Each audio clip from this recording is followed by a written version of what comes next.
সংবিধান সংস্কার নিয়ে আমাদের বক্তব্য হচ্ছে যে আমরা মানুষের তৈরি সংবিধান সংস্কার চাই না। এই সংবিধান সংস্কার করে কোনো লাভ হবে না, অতীতেও লাভ হয়নি। এই সংবিধান অনুযায়ী সরকার পরিচালিত হলে কোনো শান্তি আসবে না।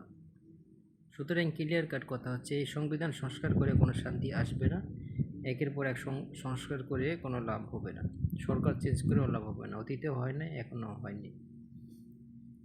কিছুদিন আগে যে সরকারকে আমরা হটালাম আন্দোলন করে, কোনো লাভ হয়নি। আবার এক সরকার এসেছে, এরপর আবার একদূর আসবে, আবার তাকে এরকম জনগণ হটাবে, কিন্তু কোনো শান্তি আসবে না।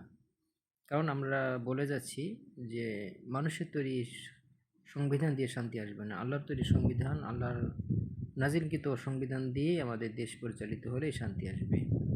এই কথাটাই আমরা মানুষের দাঁড়ে দাঁড়িয়ে বলে যাচ্ছি। হিজবুত তৌহিদ হিজবুত তৌহিদের মূল বক্তব্য হচ্ছে মানুষের তৈরি সংবিধান আমরা প্রত্যাখ্যান করব, আল্লাহর দেওয়া সংবিধান আমরা গ্রহণ করব, তবেই আমাদের শান্তি আসবে। অন্যথায় অন্য কোনো সংবিধান দিয়ে আমাদের শান্তি আসবে না। শুধু সংস্কার হতেই থাকবে সংবিধানের সংস্কার, সরকারের সংস্কার, কোনো লাভ হবে না। শুধু ভাই ভাই আমাদের মধ্যে দ্বন্দ্ব হবে, অশান্তি হতেই থাকবে।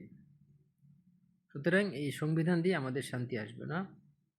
এই সংবিধানকে আমাদেরকে প্রত্যাখ্যান করতে হবে, এটা আমাদের ইমানি দায়িত্ব। যারা আল্লাহর তৈরি সংবিধান মেনে নিবে না তারাই হচ্ছে কাফের, আর যারা আল্লাহর তৈরি সংবিধান মেনে নেবে এবং এটা প্রতিষ্ঠার জন্য সংগ্রাম করবে তারাই হচ্ছে মুমিন। এখানে মুমিন এবং কাফেরের মধ্যে একটা পার্থক্য আছে। সুতরাং একজন মুমিন হয়ে আল্লাহর তৈরি বিধান প্রত্যাখ্যান করা কোনো ক্রমেই সম্ভব না, আর আল্লাহর তৈরি বিধান প্রত্যাখ্যান করলেই সে কাফের হয়ে যাবে। সুতরাং এটা অনেক বড় একটা শিরক। আল্লাহর বিধান না মেনে মানুষের তৈরি সংবিধান মানা একটা শিরক। আর এই শিরকের মধ্যে থেকে নামাজ রোজা হওয়ার জায়গায় আপনি যাই করবেন না কেন আপনার কোনো লাভ হবে না। আল্লাহর ইবাদত করতে হলে আগে আপনাকে শিরক মুক্ত হতে হবে। ইমান, আমল এবং আকীদায় এই তিনটার অনেক গুরুত্বপূর্ণ দিক হচ্ছে, আপনার যদি আকীদা সঠিক না হয় ইমান এবং আমল মূল্যহীন হয়ে যাবে। সুতরাং মানুষের তৈরি বিধান দিয়ে আমাদের শান্তি আসবে না, আল্লাহ তৈরি বিধান দিয়ে আমাদের শান্তি নিয়ে আসতে হবে। এখানে শান্তি যুগে যুগে ছিল, আবার যদি আমরা শান্তি চাই তাহলে আল্লাহর তৈরি বিধান দিয়ে আমাদের দেশ পরিচালিত করতে হবে। ব্যক্তি পর্যায়ে, রাষ্ট্রীয় পর্যায়ে, সব পর্যায়ে আল্লাহর হুকুম আমাদেরকে মেনে নিতে হবে, তাহলে আমাদেরকে দুনিয়াতে শান্তি, আখিরাতেও শান্তি ইনশাআল্লাহ।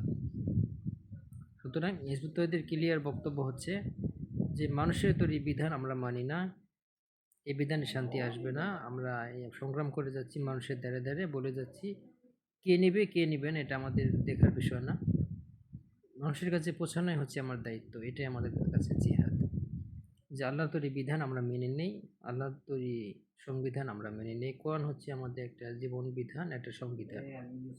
এখানে মানুষের জন্ম থেকে মৃত্যু পর্যন্ত সব কিছু আছে, যা কিছু দরকার। সুতরাং অন্য কোনো সংবিধান আমাদের দরকার নেই। যারা এই সংবিধান সংস্কারের জন্য সংগ্রাম করছেন তাদের প্রতি আমাদের বক্তব্য হচ্ছে এই সংবিধান চেঞ্জ করে আপনাদের আরও শিরকের দিকে যাচ্ছে। আসুন আল্লাহর তৈরি বিধান, আল্লাহর দেওয়া সংবিধান আমরা প্রতিষ্ঠার জন্য সংগ্রাম করি, তাহলে আপনি সংগ্রাম করতে গেলে, আপনি মারা গেলে আপনি শহীদ হবেন। আর মানুষের তৈরি সংবিধান আপনি পরিবর্তন করতে গিয়ে যদি জীবন দেন সেখানে আপনার শহীদ হবেন না, কারণ আল্লাহর দেওয়া বিধানই হচ্ছে ন্যায় বিচার।